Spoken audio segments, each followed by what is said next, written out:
नज़्म सुनी तो आज़ाद नज़्म का एक अनोखा अंदाज़ लिया और नसरी नज़्म को अपने ही अंदाज में बयान करने वाली एक शायरा का तारुफ क्या करवाऊँ।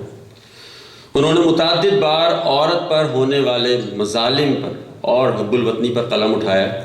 ताल्लुक़ तो यंगस्टाउन ओहायो से है, लेकिन आज हमारे साथ इस मशायरे में शरीक होने के लिए ख़ास तौर पर इंडियाना से तशरीफ़ लाई। आपकी बहुत सी तालियों में दावत देने जा रहा हूँ। मोहतरमा यास्मीन रशीद साहिबा को तशरीफ़ लाएँ और अपना मुनफरिद कलाम हम सब तक पहुँचाएँ। मोहतरमा यास्मीन रशीद साहिबा।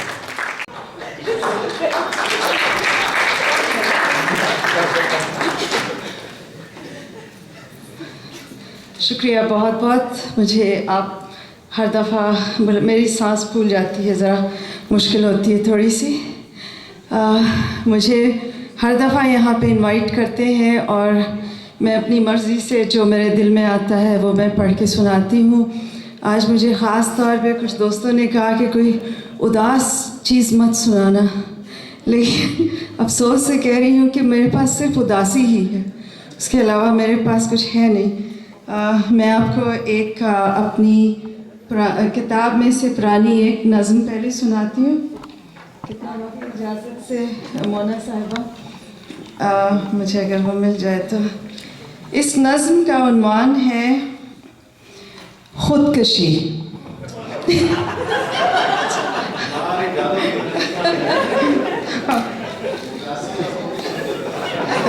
खुदकशी।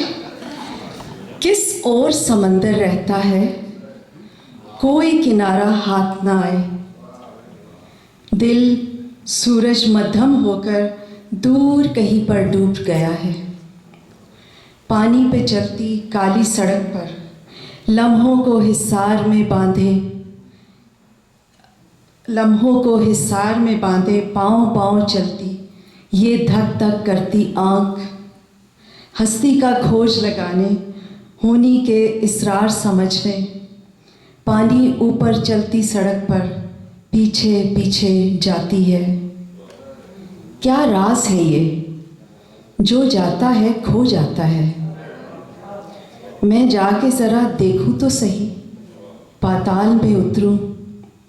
कहते हैं कि घोर समंदर अपने अंदर सारे दुख पी जाता है। मैं भी उतर कर देखूं ज़रा, मैं लो बुझती बुझती आँख की धड़कन बंद हुई।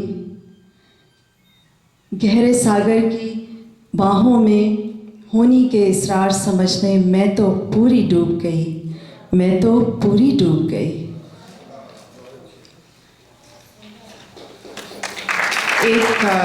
शुक्रिया।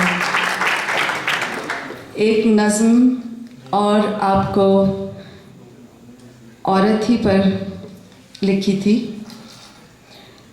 इसका उन्वान है पिछल पैरी। पिछल पैरी मेरे नज़दीक एक वो कैरेक्टर है जो दुनिया में ज़िल्लत और की ज़िंदगी बज़ाहिर गुजारता है। उसको कुछ हासिल नहीं होता, उसका मजाक उड़ता है और वो सिर्फ रातों को बाहर निकलता है।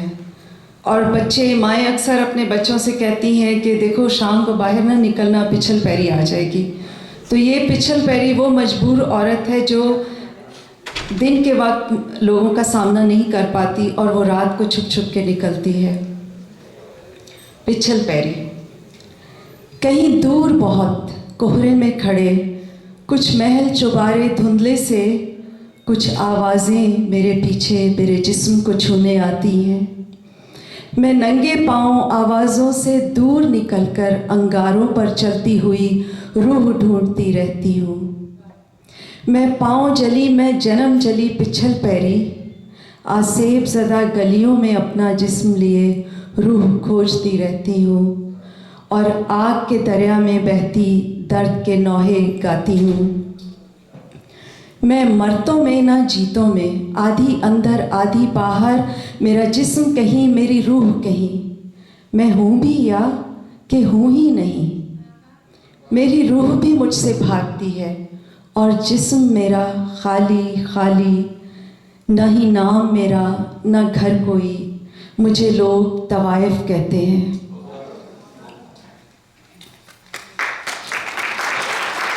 अंधा कुआं।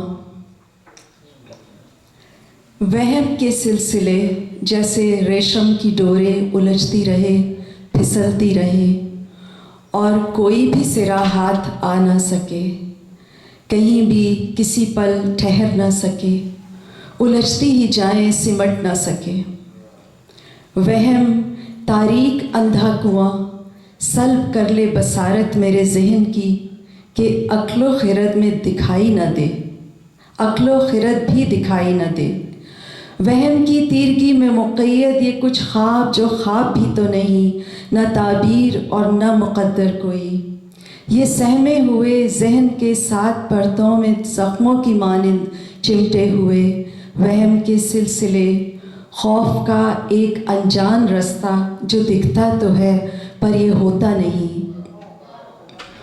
उसके होने का डर ले चले शहर आसेब की तंग व तारीक गलियों में कुछ इस तरह के पाँव तले ज़मीन खुद चले। ये अगर कुछ नहीं तो अपने शकंजे में कैसे दिलो जान जकड़े हुए, जिस्म के सारे आज़ा में एक सर्द सा खौफ तारी किए सर पे बैठा रहे। ए मेरे वहम कुछ तो बता कि मैं हूँ कि नहीं, वो आसेब जो मुझ पे तारी रहे सुबह शाम, वो है भी कहीं कि कहीं भी नहीं।